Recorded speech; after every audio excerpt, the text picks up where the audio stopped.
Some events leave a deep mark on history, but none on the land. This is the site of the Battle of Hastings. After almost 1,000 years, no traces of the bloody conflict can be seen. But here, the fate of England turned. It's where a king was killed, and his victor claimed the throne.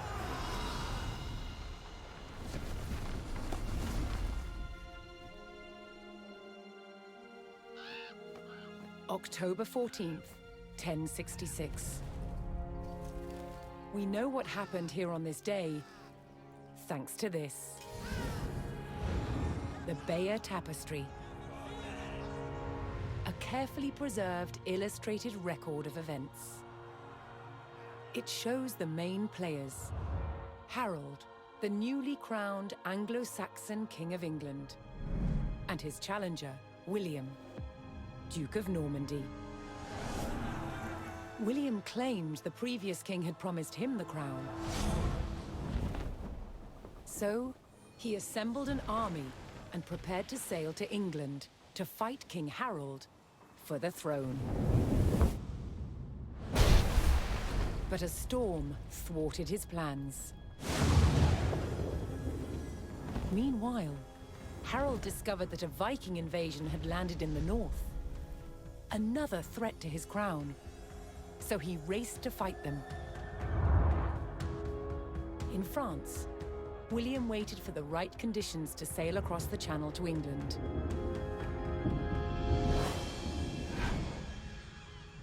The weather cleared.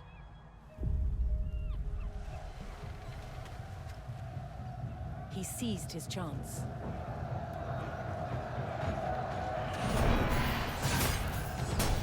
"250 miles north, Harold had defeated the Vikings. Now, hearing of William's arrival, his army sped south. At 9 o'clock in the morning, on this hill, William's Norman army were ready to do battle with Harold's Anglo-Saxon men. The stage was set, and up for grabs, England itself.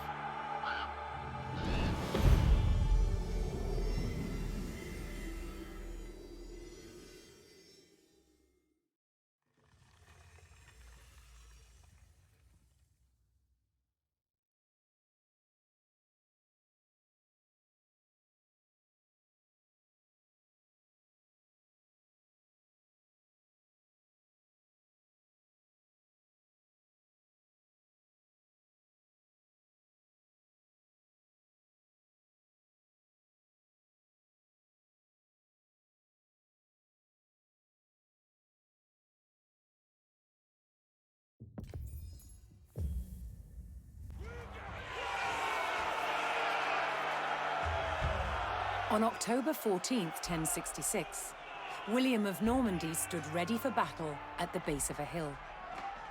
The high ground belonged to King Harold of England and his Anglo-Saxon army. Here, on this hilltop, the fate of England would be decided.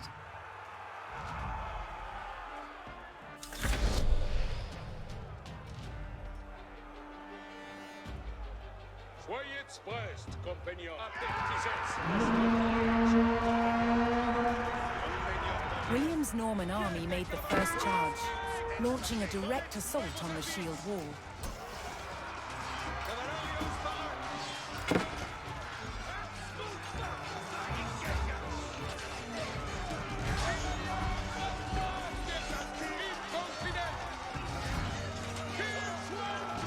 Though William's army fought fiercely against the shield wall, it would not yield. As one man fell, another took his place. Overlapping shields in tight formation made for a near impenetrable barrier. Realizing his army could not break the shield wall, William called for a retreat.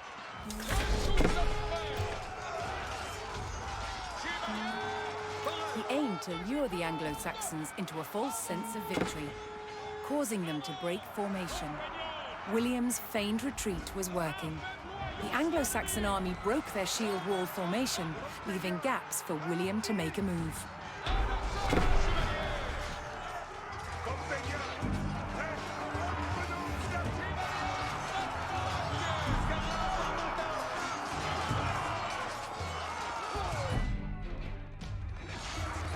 With Harold's men no longer in shield wall formation, William could pick them off as they charged.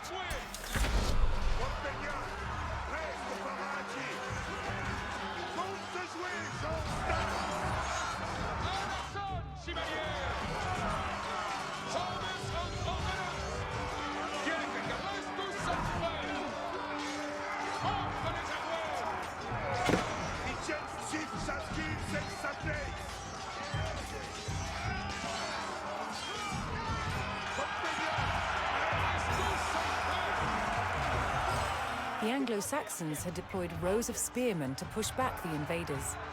But William had an answer. His sharp-eyed archers.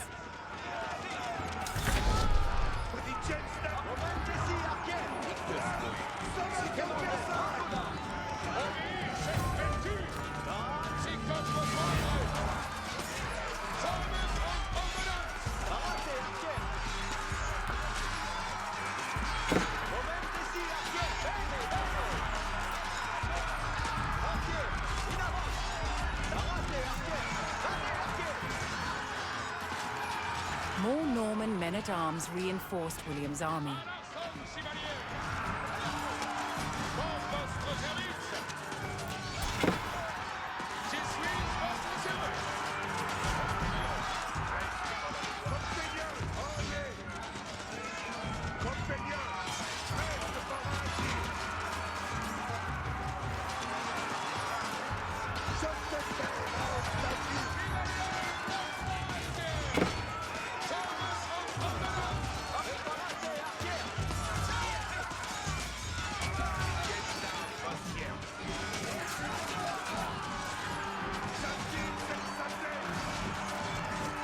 Anglo-Saxon archers joined the fray, and the Normans' deadly cavalry ready to charge. But first, William's forces had to eliminate the enemy spearmen, whose sturdy polearms could easily bring down a horse.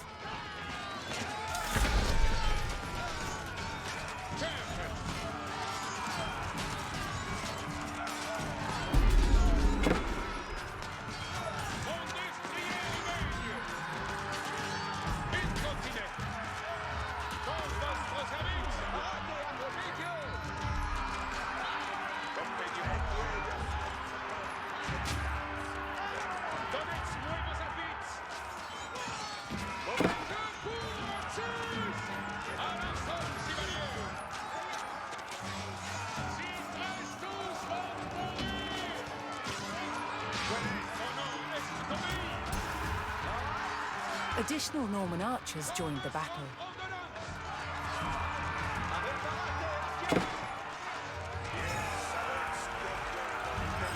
With the threat of spearmen cleared from the field, William's cavalry was free to charge at the Anglo-Saxon archers.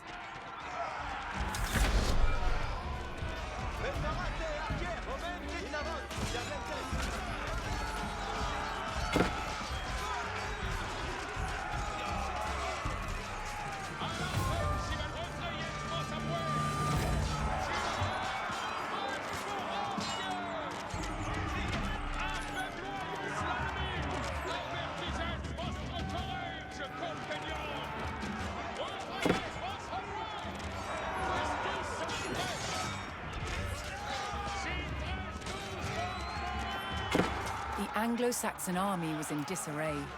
Their shield wall had been neutralized, and their numbers were dwindling. Now the only thing standing between William and victory was King Harold himself.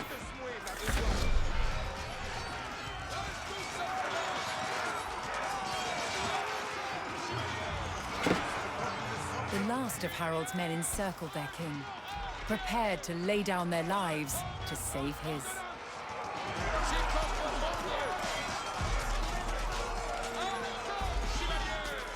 More Norman cavalrymen took to the field.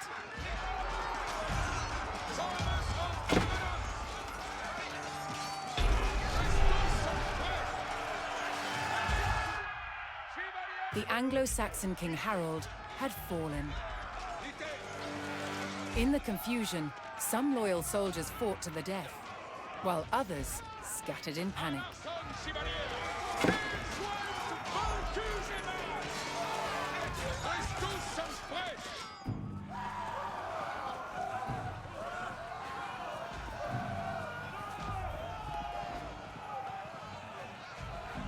Leaderless and defeated, the last of the Anglo-Saxon army fled for their lives. The Normans celebrated victory over the English king, but William's quest to rule England was just beginning.